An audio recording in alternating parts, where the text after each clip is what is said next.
You're not giving me, the brother gets bigger allowance than me. That's not fair. But I said, maybe I should both give you nothing. So that would be fair. But the idea of rights now, where did it come from?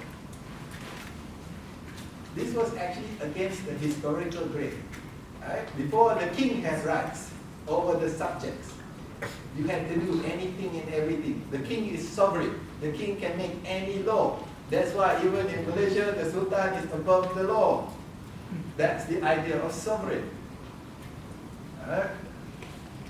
Now, however, you said no. When Locke introduces that the king cannot simply make any law he wants. Where did you get this idea? Come on. Must have participatory democracy and participatory, in the Malaysian parliament, of course, you vote once and then you shut up. That's it, right? So for 5 years you don't say anything and then it's only that. That's not a parliament. That's not participatory democracy.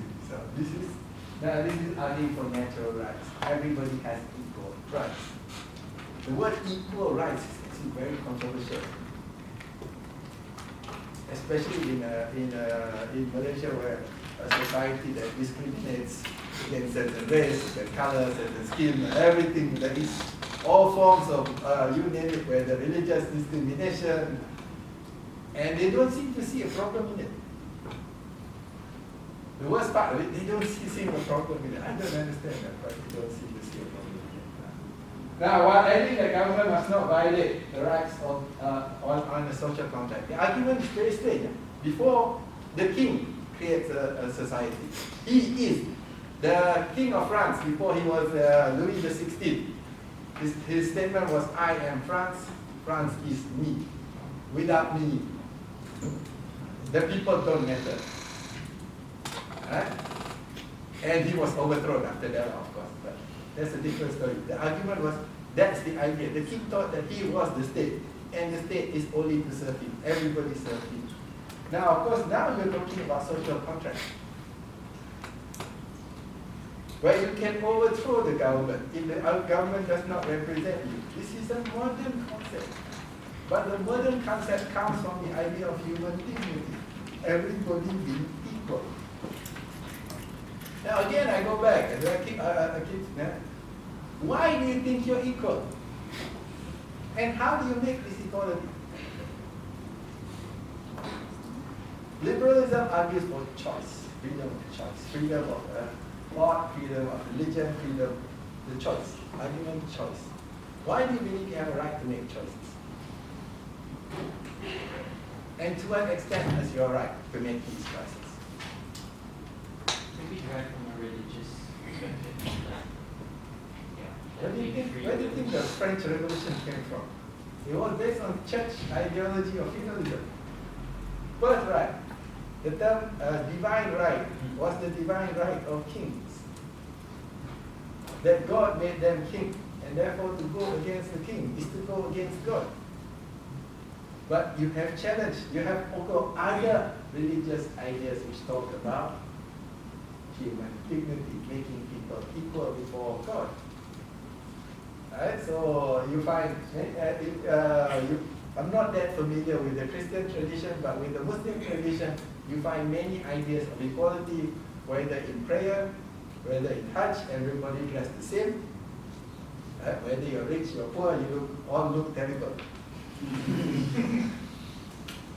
It's not a very nice look. That's pretty good. Wearing the towel or wearing the ihram is not a very good look. But nonetheless, everybody suddenly looks equal. Right? You can't have a fancy ihram. You can stay in a 5-star hotel. You all look terrible at the time you're doing it. And of course, the prayer shows a great deal of equality. And the concept of shura, the concept of shura, although very much neglected throughout Islamic history and abused throughout Islamic history, very strongly in the Quran, but for some reason totally neglected. And you can still find the kingship The feudal system actually lives also throughout the Islamic history. It is only modern that you find this challenge. Okay. Well, authority always lies with that one habit, right? Yeah, that's why the feudal system. It did not change. The Muslim history is also very much feudalistic. So you will find the caliph also from father to son. There's no shura concept. The shura concept only existed in the very early period. So you have the four caliphs, which were actually somewhat elected, indirectly elected. Yes. They were not hereditary, yes. After that, it all became hereditary, and you do not find great differences, except in the caliph were limited by the Sharia. He cannot do anything he wants. It's very strange. You will find at the end. Say, when Mehmed Ali became, Mehmed Ali is the French, the ruler of Egypt at the very late period, during the Ottoman period. When Mehmed Ali started to realize, he had sent scholars to study in France, and they came back and said, oh, in France, the king make law, not the ulama. He said, really? I got to get rid of this Islamic law. Islamic law limits my power.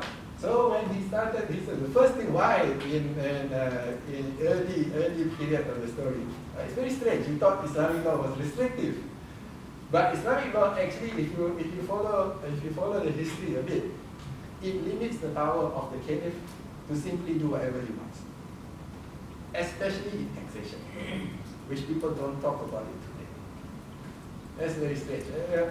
It is now everybody talks about hudud as Islamic. Hudud is only a small part of Islamic law, and also you need to understand the context. A large part of Islamic law was to make sure that the poor were taken care of, or at least not oppressed by the rich. Next one, please. I think what time do you have? Until you get to 100, yeah? So we all hold these truths to be self-evident. Like today, you all hold these truths to be self-evident, that all men are created equal, and that by the Creator with, where do you get this? The Bill of Rights. Declaration of Independence. Right? The American Declaration of Independence. Why? He didn't argue for any religion. He argued for all religions.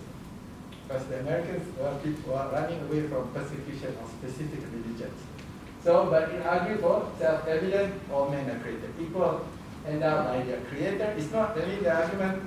The Bill of the Declaration of Independence is not against God, with certain unalienable rights. So now, that's where you get the idea of equal rights, life, liberty.